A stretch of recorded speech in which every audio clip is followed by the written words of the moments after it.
Well, good morning, everybody. This is the first thing of the new year we get to do. It's so nice to have everybody here, and especially for this event. I'm very proud to be able to welcome Nishimura Sensei back to CSIS, to Washington. He's a long-standing friend. We've known each other for many years. He's done a lot better in life than I have, by the way. It's really exciting to see him now as the head of METI. You all know METI is one of the power ministries. I would say it's the power ministry, but there may be some MOFA guys here, okay? So I'll be polite and just say, it's one of the power ministries in Japan. And of course, it's the trade ministry, it's the energy ministry, it's the strategic planning ministry. I mean, it's just at the core of everything. And what we're looking forward to with this presentation is we're looking forward to a discussion on Japan's view of this century and where it's going and how it's going to play a leadership role. I remember when Nishimura Sensei was instrumental. When we walked away from TPP, he was in the room at the time, along with Prime Minister Abe, God rest his soul, who said, we're going to bring it forward.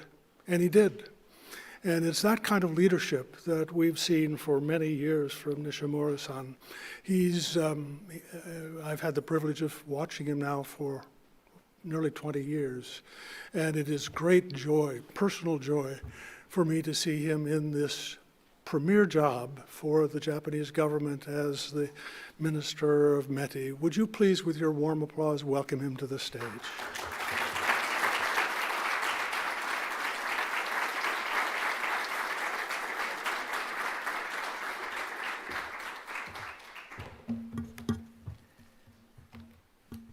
Good afternoon, everybody. President Hamre, thank you for that kind introduction. I very much appreciate your invitation to speak here today. As I begin my remarks, I would first like to express my sincere gratitude for the tremendous outpouring of condolences we received from the American people on the passing of former Prime Minister Abe. For 20 years, since I was first elected to office, I was engaged in political activities alongside Mr. Abe. When I served as Deputy Chief Cabinet Secretary for over 2 years from 2017, I had the chance to witness Mr. Abe's diplomacy directly, and I would not trade that for all the world. The country I visited most often during that time was the United States, coming here 5 times in a little over 2 years in that office. In 2018, while participating in the G7 summit in Canada, I stopped by Washington, D.C. to work on the Japan-US summit meeting. And the following year, in the lead up to the G20 summit in Japan. In April, I engaged in some golf diplomacy with your president at that time. Although the National Cherry Blossom Festival was already over, I will never forget that it was freezing cold out. With strong winds whipping up, it just wasn't in the cards to be able to head out and appreciate the beautiful scenery framing the Potomac. As the chill really started to set in, our Prime Minister deftly set to work negotiating with your president, for them to call it day out on the golf links and head back to Rome. This enlightened agreement was, to me, the most impressive Japan-US diplomatic accord ever brokered in history. Prime Minister Abe continually said the Japan-US alliance is the cornerstone of Japanese diplomacy, showing the fundamental values of freedom, democracy, human rights, and rule of law. the United States and Japan are the world's largest and the second largest economic powers in the free world. As such, our alliance goes well beyond a mere bilateral relationship. It is instead the very cornerstone of the peace and prosperity of the world, of the region, and indeed the world. Accordingly, this year, as Japan hosts the G7 summit, I've been single-minded in my intention to visit the United States first and foremost. And now, here I am, less than a week since we rang in the new year. While it is true that I wasted no time in making a lunch reservation at a certain well-known seafood restaurant near the White House next Monday, I assure you that satisfying my hankering for some DC crab cake is only a secondary objective for this visit. That said, I do feel a touch of regret at having just missed the Chesapeake blue crab season, which I came to love during my graduate studies not far from here at the University of Maryland. It was the very early 19th.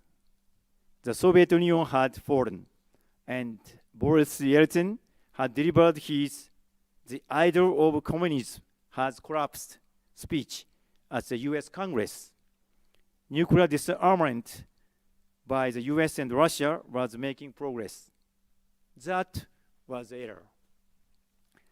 We had won the Cold War, and I remember even now being enveloped in the pride and sort of elation at that turn of events, even though at that time I was a foreign student, just a foreign student, specializing in international politics. By the turn of the century, based on the idea that opposing ideologies between world powers were a thing of the past, and all we had to do in the future was keep regional conflicts under control. We had made an assumption. Every country would prosperous, and increasing the degree of mutual economic interdependence among us would unquestionably bring about a peaceful world. It was on the basis of this assumption in 2001 we approved China's accession to the WTO. Later, Russia also acceded. It was poverty that sparked violence and conflict.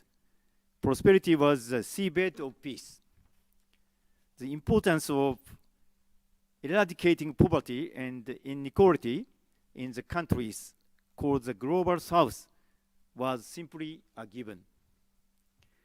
However, after more than 3 decades since the end of the Cold War, mutual economic interdependence has, far from making the world at peace, instead increased global risk. We now feel very accurately that our assumption was unmistakably an illusion.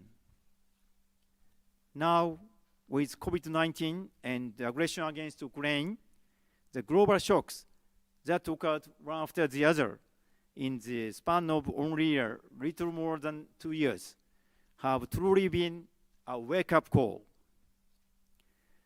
There are 3 lessons we took away from this. The first is that while we were convinced that ideological confrontation had ended with the Cold War, authoritarianism as a political system remained firmly in place. By making economic growth possible, the free trade system ended up increasing the legitimacy of authoritarian regimes. That was the first lesson learned. Authoritarian countries that grew their economies and deepened confidence in themselves on the basis of our illusion gradually lost their fear of challenging the international order. One result of that is the aggression we have seen against Ukraine. The second lesson was that the abundant funds and high technology brought about the economic growth were under authoritarian rule used to strengthen diplomatic influence and moreover build up and modernize military capabilities. The illusion we embraced ended up amplifying the threat posed by hegemonic powers. Abundant economic strength underpins development finance that lacks transparency and is now a major weapon in the global strategy of authoritarian countries.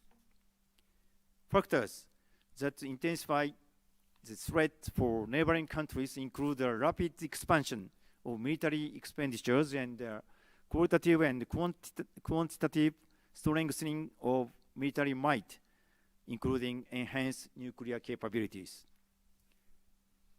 The people of Ukraine are at this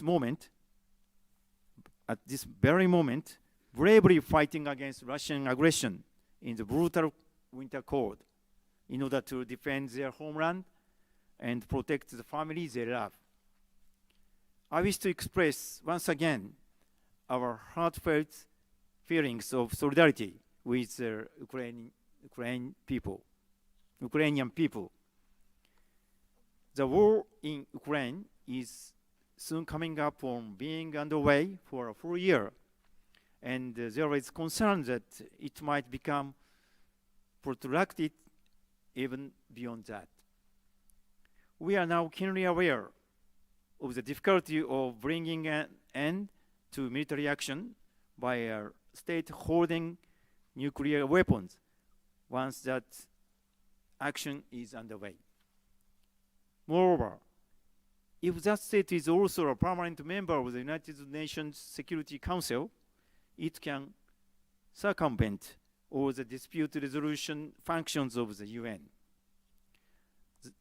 The need to deter conflicts before they begin is now more pressing than ever before. The third lesson we learned is the importance of economic security. The cutoff of gas pipelines from Russia via the Nord Stream pipeline is hindering Europe's corporate activity and constraining people's daily lives tremendously. And still vivid are the memories of the enormous supply chain disruption for goods supplied by China when the unknown virus of COVID-19 swept around the world. I really had my hands full responding to the situation as the minister in charge of COVID-19 responses.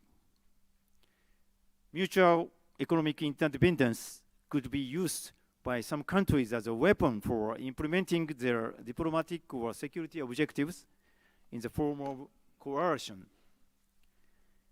There is risk involved in relying excessively upon a specific country economically, and we now feel that risk more intensely than ever.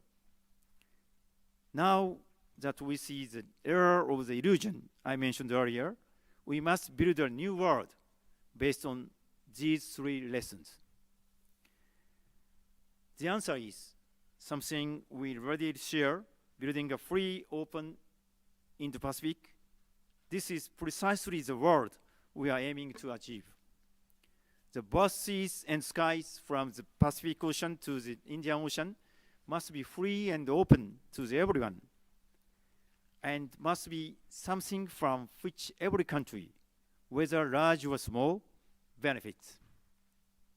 For that reason, I believe we must rebuild a world order based on the fundamental values of freedom, democracy, human rights, and the rule of law, which we hold in common. But there is a caveat. We cannot turn back the clock, nor should we. authoritarian countries have amassed tremendous power, both economically and militarily. This is an undeniable fact. A complete decoupling is also already impossible. We should make an issue of the system lacking transparency and their coercive diplomatic and security policies. The consumers and the engineers who live in those countries are not at issue here. It is diversity that is the source of innovation. The history of US development provides the most eloquent testimony of this. However, we can no longer overlook our industrial base being eroded as a result of forced technology transfer and trade distorting measures. Neither can we allow technologies to be stolen egregiously and used for military purposes. A major premise of this is thoroughly managing the risk of such things happening, even as we utilize the major markets and skilled human resources those countries offer. For that reason, I believe there are 3 areas of build-up in which we must be engaged. These are building up economic security, building up cooperation among like-minded countries across the entire spectrum of fields, and building up our deterrence capabilities. First of all, we must not be overly reliant on other countries, especially on only one specific country, for goods and technologies that are indispensable for our industries and our daily lives. Building up our economic security is a matter of great urgency. As for semiconductors, biotechnology, and other important emerging technologies, Japan and the US should join forces to together drive global innovation. To do this, we must make bold investment at a scale never seen before. The CHIPS Act demonstrates the United States' resolute will on this matter. The government of Japan, too, passed an additional budget for the semiconductor field just last month. We will be investing $15 billion in this field in the months and years to come. In response to these steps taken by the government, Toyota, Sony, and other private sector corporations representing Japan have pooled their strength to found Rapidus, a company that will develop cutting-edge semiconductors. Rapidus will utilize IBM's technologies for fabricating the 2-nanometer generation of logic semiconductors, and a joint project will be launched, aiming at mass-producing those semiconductors. Today, before coming here, I had a meeting with the Commerce Secretary Raimondo. I'm determined to vigorously support this project, symbolic of Japan-US Semiconductors Cooperation. Let us also expand this kind of close Japan-US cooperation to other key technology fields, including biotechnology, quantum science and technology, and artificial intelligence, among others. Japan will invest $8 billion into the fields of synthetic biology and biomanufacturing. We hope to produce synergies by partnering with the United States, where biotech ventures are thriving. At the same time, in order to address the misuse of critical and emerging technologies by malicious actors and inappropriate transfers of technologies, it is also absolutely imperative for us to reinforce our cooperation in the area of export control. We will implement strict export control grounded in international cooperation, while engaging closely in exchange of views with the United States and other relevant countries. We will strengthen our efforts from the dual aspects of promotion and protection. And Japan and the United States should continue to take on leadership in the area of 21st century technologies. Alongside technologies, another pillar is making supply chains more resilient. In the field of semiconductors, with the investment from Taiwanese corporation TSMC, a new factory for logic semiconductors is currently being constructed in Japan and will begin operation next year. We'll also provide over $1 billion in total assistance for Western Digital and Micron factories in Japan. Diversifying our supply of critical minerals is also a major issue. So Japan has launched a new support system for private developers to substantially reduce the high risk involved in new resource exploitation. In addition, we should also pay greater attention to the mineral resources around us, also called urban mining. The medals awarded at last year's Tokyo Olympic and Paralympic Games were crafted from metals obtained through the recycling of mobile phones and other kinds of urban mining. Discarded computers and other kinds of so-called e-waste contain not only gold, silver, and copper, but also critical minerals such as rare metals. Japan has advanced technologies for sorting and recycling such resources. And we intend to build a recycling network through cooperation with the United States and Europe. The war in Ukraine has caused the entire globe to face the urgent challenges of energy security and food security. After the Nord Stream pipeline supply was cut off, Europe expanded its purchase of liquefied natural gas, LNG, all around the world, leading to Asian countries becoming unable to obtain the amount of LNG they needed. Against that backdrop, the amount of coal-fired power generation has increased in countries such as Bangladesh. This runs counter to our efforts to mitigate climate change. Working towards the major goal of achieving zero emissions, we will support the energy transition of Asian countries in accordance with their individual circumstances. Japan will materialize the Asia Zero Emission Community, AZEC concept. Within that, with low CO2 emissions and the potential for conversion into hydrogen in the future, LNG will be an extremely strategic energy resource. An energy security dialogue framework was newly inaugurated between Japan and the United States. The release of a joint statement indicating that Japan and the US will together support LNG upstream investment was a landmark outcome. I believe it is possible to achieve a realistic energy transition in the Asian region simultaneously with the energy security by developing the United States' abundant LNG resources and by Japan linking those LNG resources to various countries in Asia.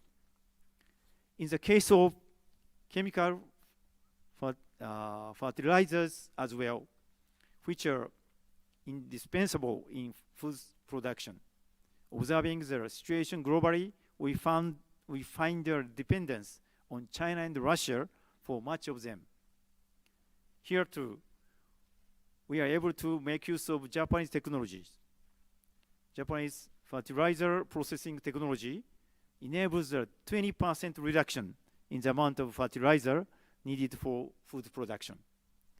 Through the efficient use of fertilizer, we will also contribute to global food security. However, resilient supply chains will take time to realize. A country currently accounting for a large share of supply might cut off those supplies tomorrow. In years past, Japan also experienced exceedingly difficult circumstances because of unfounded export restrictions on rare earths. A country with a large market may restrict the imports of goods from specific countries or regions. Economic coercions, such as China suspending imports of Chinese pineapples and Australian wine, are clear and present danger. Last spring, a tweet showing former Prime Minister Abe all smiles with a Taiwanese pineapple in hand spread widely enough to garner close to 150,000 likes, and all around Japan, enthusiasm for buying Taiwanese pineapples quickly picked up steam. It is important for us to work together to help countries and regions harmed by coercion.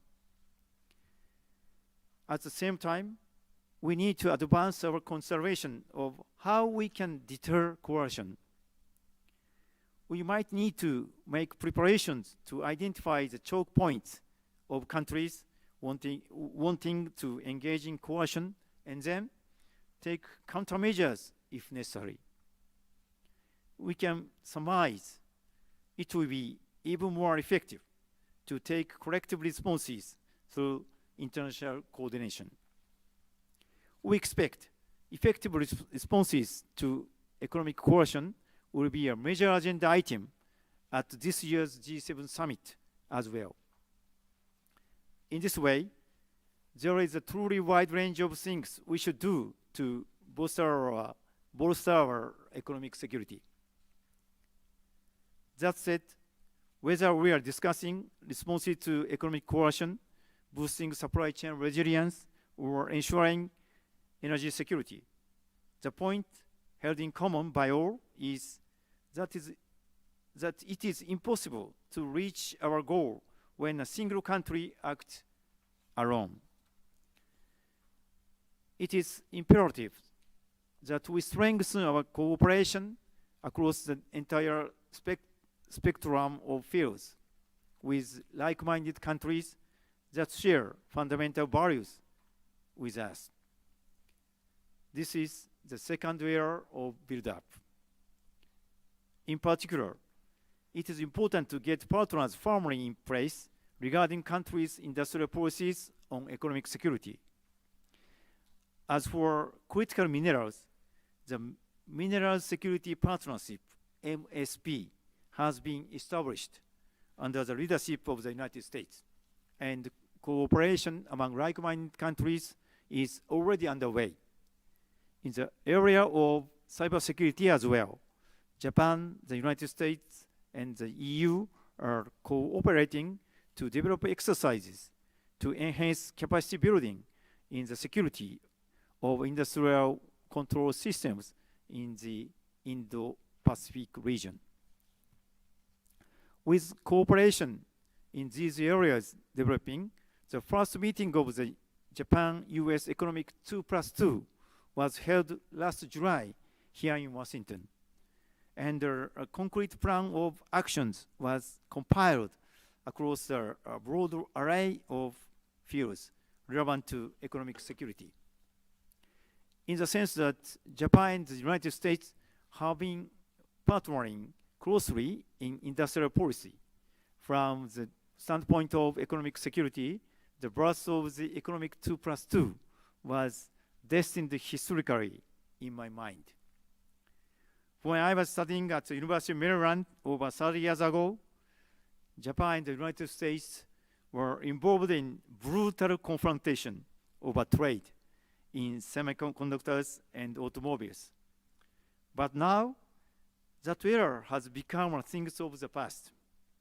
And both Japan and the United States are heading into an era of coordination in terms of economic policy as well. One symbol of that is the inauguration of the economic 2+2. Leading up to the second 2+2 ministerial meeting, which will take place this year, I feel keenly that Japan-US cooperation is moving forward visibly in accordance with the plan of actions. Tomorrow, I'm scheduled to meet with Ambassador Tai, United States Trade Representative, and most importantly, we have thus 4 advanced discussions between Japan and the United States tirelessly in the area of business and human rights. Forced labor is unacceptable, no matter where in the world it occurs. It is necessary to ensure businesses' predictability under such countries' regulations to prevent products produced by forced labor. By doing so, it will be possible to further promote corporations' active respect for human rights. I intend to build up Japan-US cooperation more in this respect, also taking into consideration the expansion of international coordination into like-minded countries. Apart from the human rights issue, new issues are rising one after the other with regard to economic security.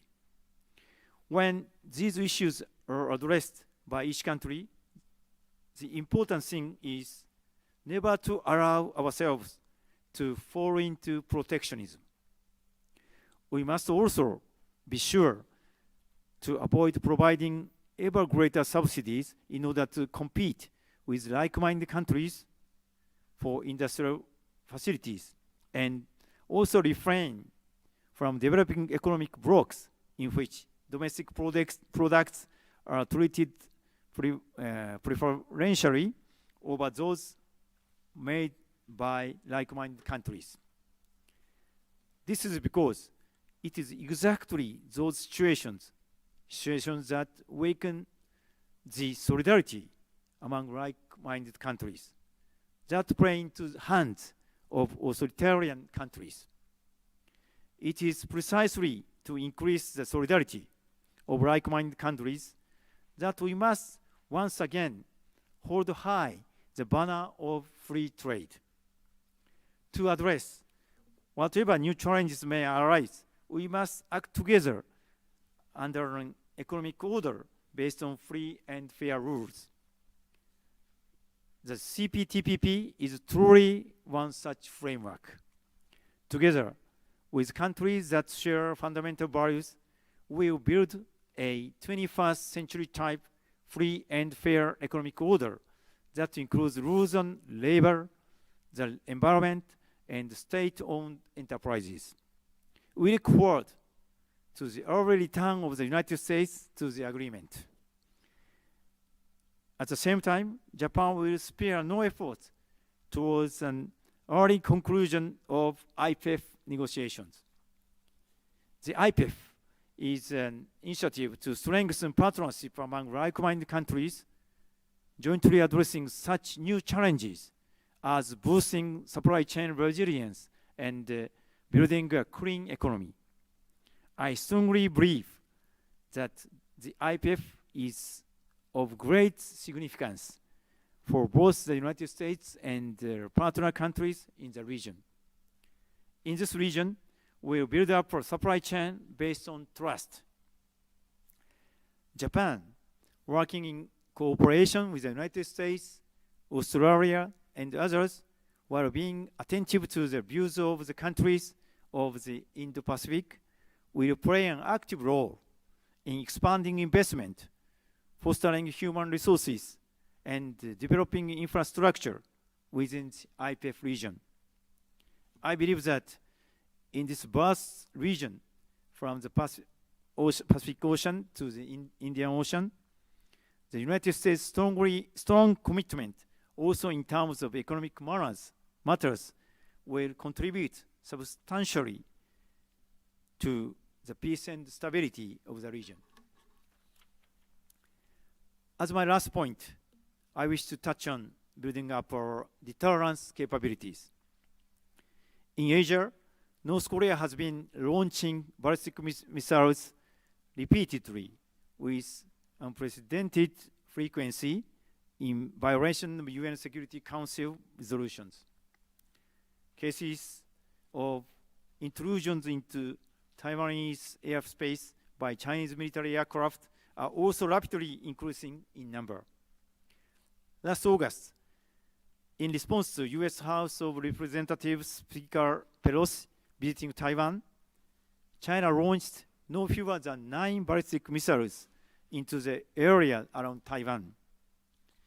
Within Japan's newly formulated national security strategy, the phrase, the largest and unprecedented strategic challenge appears, indicating that we absolutely cannot tolerate unilateral attempts to challenge the status quo by force, whether in the East China Sea or the South China Sea.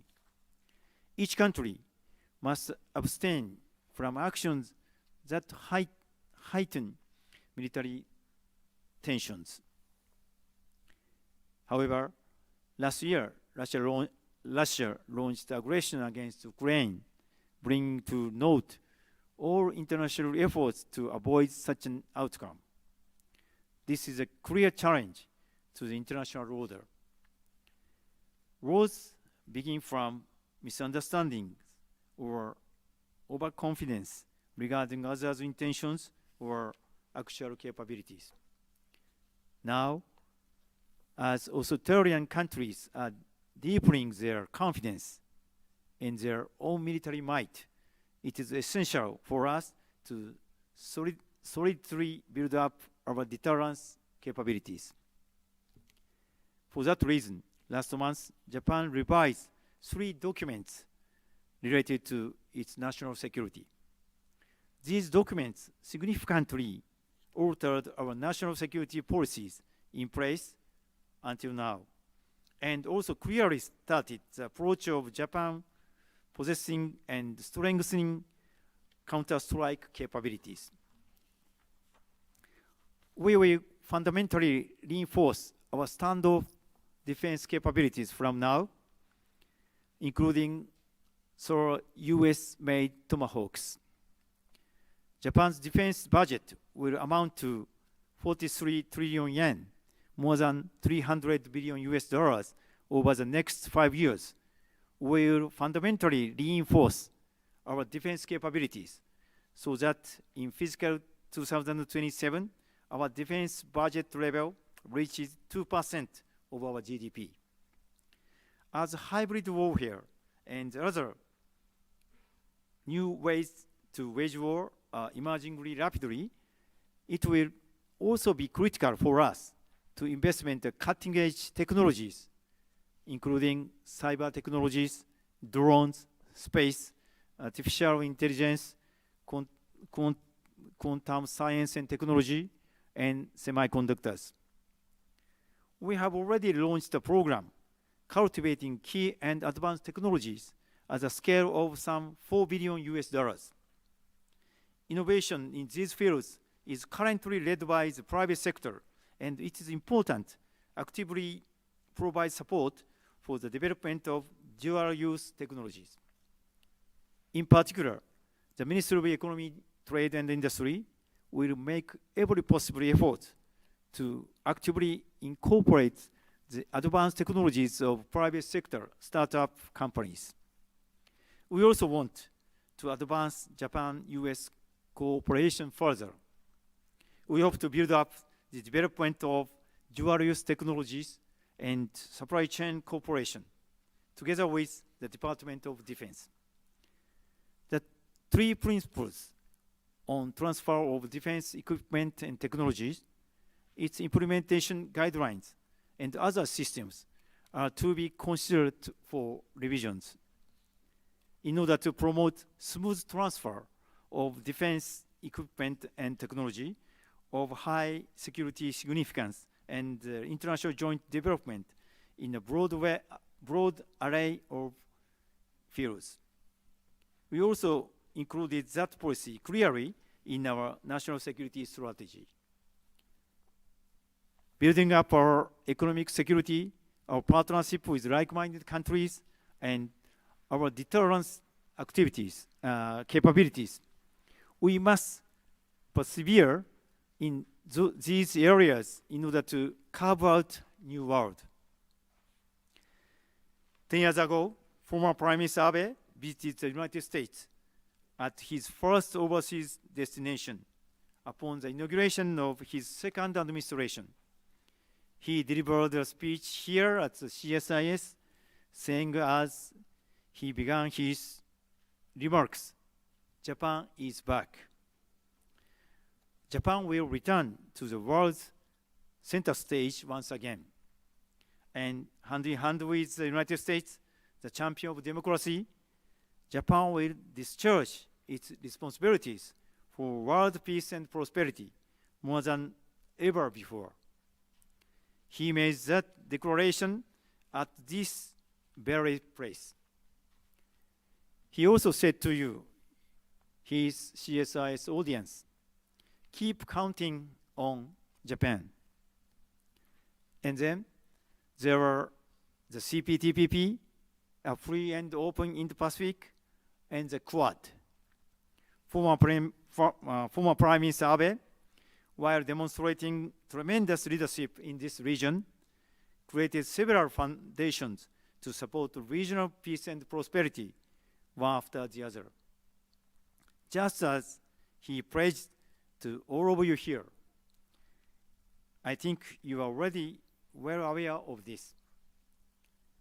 I too will say it. We want you to keep up counting on Japan. Keep counting on Japan into the future as well. In order to build a free and open Indo-Pacific and a peaceful, prosperous world, Japan is determined to continue demonstrating strong leadership together with the United States. I believe that is a way forward that fulfills former Prime Minister Abe's final wishes. This year, Japan will host the G7 summit, and the US has become the chair economy for APEC. The G20 summit will be held in India.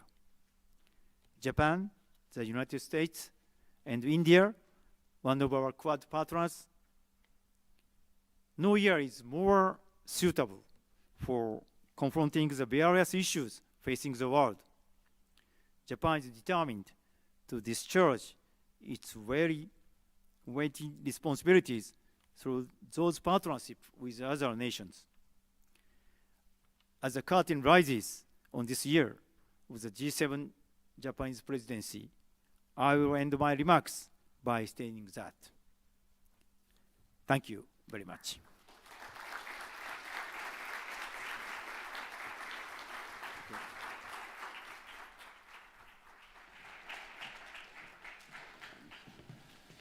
Well, thank you, Mr. Minister. That was a terrific, very clear, very compelling case for cooperation between the United States and Japan and other partners to uphold and update the global economic order. Really terrific. And my name, by the way, is Matthew Goodman. I'm Senior Vice President here at CSIS and direct our economics program, and delighted to, with the Minister's indulgence, spend a few minutes, and with the audience indulgence as well, because I think we're going to run a couple of minutes late. I would like to try and get the audience in as well, so please be prepared if you have a question. I will just take one or two questions. The Minister is going to answer in Japanese, and we fortunately have another pillar of the U.S.-Japan economic relationship behind him, Ikeda-san, who is, I'm not going to hedge words, she is the best interpreter in the U.S.-Japan relationship, and she's terrific, so she's going to interpret into English for us. So, Mr. Minister, you make a strong case for reducing our economic and technological interdependence with China. You didn't say the word China very often, but I think we know what we're talking about. Without completely decoupling, which you said is impossible. But how do we get this balance right? As you know, many Japanese companies, many US companies depend on China as a base of production, as a market, as a source of supply and input themselves. Is there a risk that by emphasizing this work on economic security that we're going to undermine our commercial interests and therefore potentially our economic growth as well? How do we get this balance right? 大丈夫です。まず自由で公正なルールに基づく貿易体制、貿易、これを発展させることで我々は経済発展をしてきました。時計の針は戻すべきではないというふうにまず思います。So far, we had developed our economy by developing free and fair and rule-based trading system, and we cannot turn back the clock. 他方で同時にですね、我々はリスクを管理していかなきゃいけないということだと思います。On the other hand, at the same time, we need to manage the risk appropriately. COVID とウクライナ侵略を経験して、まさに特定の国に過度に依存することのリスクを我々はもう経験をし、痛感したわけです。Because of the COVID and the aggression against Ukraine, we have learned painstakingly the risk of over-relying on some countries for some products. サプライチェーンの強靭化をすることで、こうしたリスクを管理していく、これが経済安全保障の観点からも重要だというふうに思います。From the perspective of assuring economic security, it's very important to assure the supply chain resilience. ウクライナ侵略の後、ロシアから撤退をするということも、これは企業の判断で、多くの企業が撤退をしたわけでありますけれども、リスクを、まさにビジネスのリスクを痛感したことと思います。And because of the aggression against Ukraine, many of the companies decided on their own to withdraw their businesses from the region. And that is also a part of business risk management. グローバルに活動することで利益を上げていくというのは当然の方向性ですけれども、技術の流出を含めてさまざまなリスクがあるということを今回経験をしたというふうに思います。Of course, it is only natural that companies are engaged in global activities to seek profit, but at this time, they have learned very painstakingly the risk of technology outflow.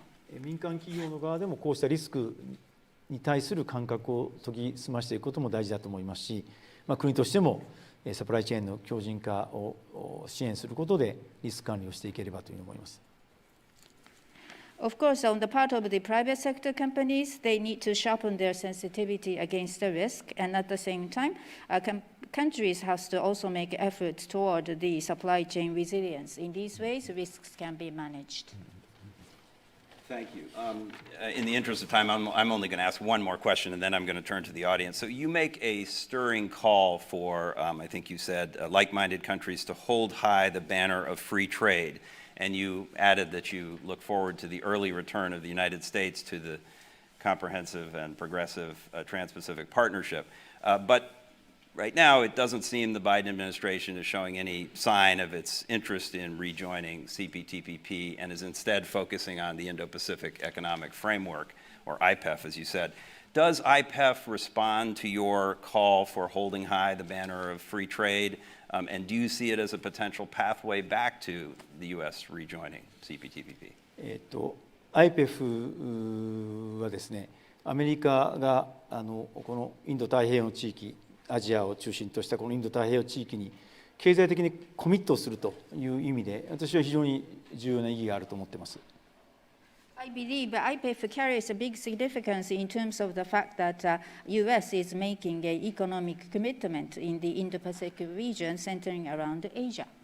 特にルールの面でですね、まさに信頼できるデータの自由な流通 DFFT とか、あるいは貿易の円滑化とか、こうしたあるいは労働とかクリーンなエネルギーとかクリーンな経済とかいろんなルールの面で進展があればですね、これは大きな意義があるというふうに思っています。It can make a really big significance if a good progress can be made in terms of the rules, such as implementing DFFT, data-free flow with trust, and as well as trade facilitation, labor, as well as clean-related technology, and so forth. 持続的で包摂的な経済成長のプラットフォームとなるということで、日本としても貢献していきたいと思っています。Japan would like to make a contribution so that this framework will grow into a platform for sustainable as well as inclusive growth. ただ、マーケットアクセスの改善と関税の引き下げ、これは入ってませんので、この点では TPP の代わりになるものではないということですね。However, because it doesn't include the market access improvement or the tariff reduction, in that sense, the IPEF will not be a replacement for TPP. 今のところ、アメリカ政府から何か CPTPP に戻る、TPP に戻るという感触は全くありませんが、いろんな機会を通じて、私はもう常に言い続けてますし、かすかな可能性が残っている以上ですね、将来それに期待したいと思っています。Of course, so far, no signs coming from the U.S. government for their return to TPP. But despite that, we will take every opportunity possible to keep on saying that, please come back to TPP. And if there remains a slight chance of doing that, we will work at it continuously. 私は毎回 TPP に戻ることを言ってますので、日本語で耳にタコができるっていうんですけど、英語であるんですかね、これ。はい。So every time I have opportunity, I'm calling upon the United States to return to TPP. In Japan, we have saying that if I say things too repeatedly, too repetitiously, one would develop a sort of bunch into your ear. But so maybe you had heard enough from me on that. Okay, well, I'm also an eternal optimist, so I will share in your optimism that the U.S. will eventually rejoin a comprehensive regional trade agreement. Okay, with that, I'm going to let the audience come in. Just really one or two questions. I do want to get a question. I see Lila over there. Could we offer her the microphone, please? And please identify yourself, Lila. Hi, hello. Thank you so much, Minister Nishimura and Matt. I'm Lila Afas. I work with Toyota in their Washington, D.C. office, and I just wanted to thank you for your very insightful and inspiring speech. And I found it very profound that when you were at the University of Maryland as a student, the US and Japan were in this fierce competition over semiconductors. And now that you're here as METI minister, the US and Japan are in close collaboration on semiconductors. So my question is how we can encourage free and fair trade and prevent disguised protectionism, whether it's through national security goals or climate objectives, and what kind of guardrails can be included either through dialogues like the 2+2, the G7, the G20, or the Quad. And I say this recognizing the current state of the World Trade Organization and how we can other ways to ensure that we are indeed trying to promote these overarching objectives, but maintaining free and fair trade. Thank you.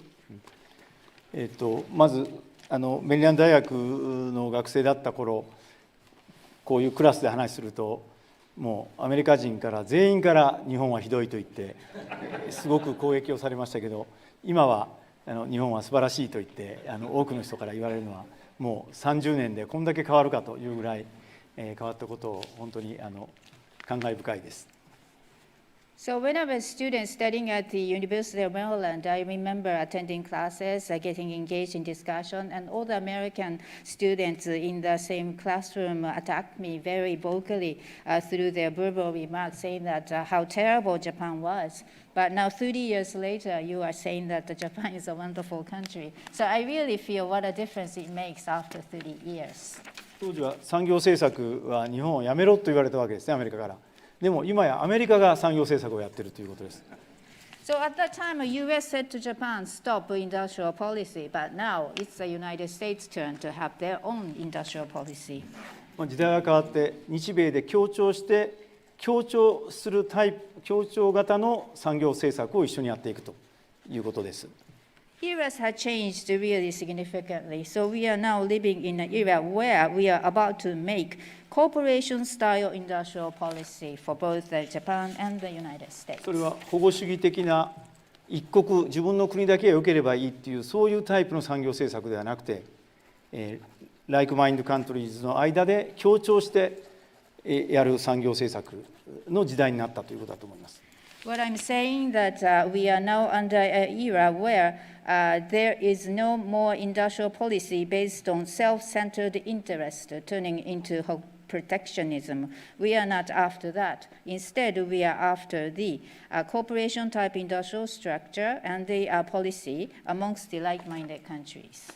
したがって、アメリカと日本、ヨーロッパと日本、そしてそれ以外のオーストラリアやさまざまな同志国の間で協調していくことで、対話を続けることで、自由でまさに公正な貿易の体制ができればというふうに思っています。Between United States and Japan, between EU and Japan, as well as with other countries like Australia, amongst all the like-minded countries concerned, we hope we can cooperate and collaborate to continue our dialogue so that we can really build and shape free and fair trading system. その時大事なことは透明性だというふうに思います。何か自分たちの経済ブロックだけで何かをやってるんではなくて、それを透明にしていくことが重要なキーワードじゃないかと思います。トランスペアランシーが。In that regard, I will say that transparency is the most important point. It's not just about making economic bloc or anything like that. Most of all, what is most important is the transparency. And I think that is a keyword we have to be mindful of. で同志国間でそういう自由な貿易の体制を作っているわけですが、最終的にはやはり WTO の改革というものが必要になってくると思います。So in the meantime, like-minded countries have to get together to form free and fair trading system. But in the final analysis, we have to work hard on the WTO reform. なんかコンフリクトが起きた時の紛争解決の機能が今全く機能してないわけですね、それが。Because in time of a dispute, there is no dispute settlement or resolution mechanism working at WTO at this moment. これは今年のやはり大きな進展させていけないテーマの一つだと思っています。This is one of the biggest challenges we need to work toward during this year. ぜひアメリカとそしてヨーロッパとそれ以外の同志国とも連携しながら WTO の改革も進めていきたいと思っています。In cooperation with the United States, Europe, and any other like-minded countries, we really like to work hard on the reform of WTO. Excellent. One more quick question. Benjamin. Ben, the gentleman there. Be very quick. Hi, Nishimura Sensei, thank you very much. Ben Self from the Maureen and Mike Mansfield Foundation. Thank you for your support of the foundation and for your wonderful speech today. All your support of the U.S.-Japan partnership is critical. As Matt said, China is Japan's largest trading partner, and decoupling is impossible. So like him, I'm concerned about Japanese enterprises that have a lot at stake, a lot at risk in China at present and in the future. And I'm wondering what you will do, whether you might, in the spirit of Mike Mansfield, negotiate with your Chinese counterpart to preserve the stability of the bilateral trade relationship between Japan and China while all of these other processes are going on. Do you have any intention to meet with your Chinese counterpart for negotiation? Thank you very much. はい、昨年末に、日中の首脳会談を行いました。岸田総理と習近平主席の間で、首脳会談が行われて、私も同席をしましたし、私のカウンターパートになる国家発展改革委員会の主任、そして商務長官も出てました、出席してました。At the end of last year, there was a Japan-China summit held, attended by Prime Minister Kishida and the President Xi Jinping. And I was there attending that meeting together with my counterpart, the chief of the NDRC, as well as the commerce minister. さまざまなレベルで、いろんな対話をしていこうということで首脳間で合意がなされましたので、私もどこかのタイミングでそうした話をしなきゃいけない時が来るというふうに思っています。At that occasion, at various levels, our leaders had shared the notion that dialogue needs to continue. So I feel that in some time in future, at appropriate timing, I also need to take part in those dialogue. 特に経済的威圧であったり、市場介入の措置であったり、それから国有企業、いわゆるレベルプレイングフィールドという対等条件での競争の条件、こういったことについてしっかり議論しなきゃいけないと思っています。I hope I can have a good discussion with my Chinese counterpart regarding the topics of economic coercion, market distorting measures like market intervention measures, as well as SOE issue, trying to think about how the level playing field can be secured. 当然今年は G7 の議長国ですので G7 の貿易大臣会合であるとか、あるいはAPEC、アメリカが議長国ですし、またインドが議長を務める G20、さまざまな場でそうした議論をしていきたいというふうに思っています。It's only natural, but this year Japan will be the presidency country of G7, so trade ministers meeting can take place around this topic, of course. And also this year, US will chair the APEC, as well as India chairing the G20. So we have all the different occasions where we can talk about this issue more intensively. Excellent. Well, I did want to actually ask you more about Japan's priorities in the G7, but stay tuned for that because we will have, we hope, Minister Nishimura back to talk about that, but also perhaps your other officials who are working on the G7. We hope to have them here at CSIS, and we'll be following those developments very closely. Please join me in thanking Minister Nishimura for a terrific speech and for joining us here today. Thank you. Thank you so much.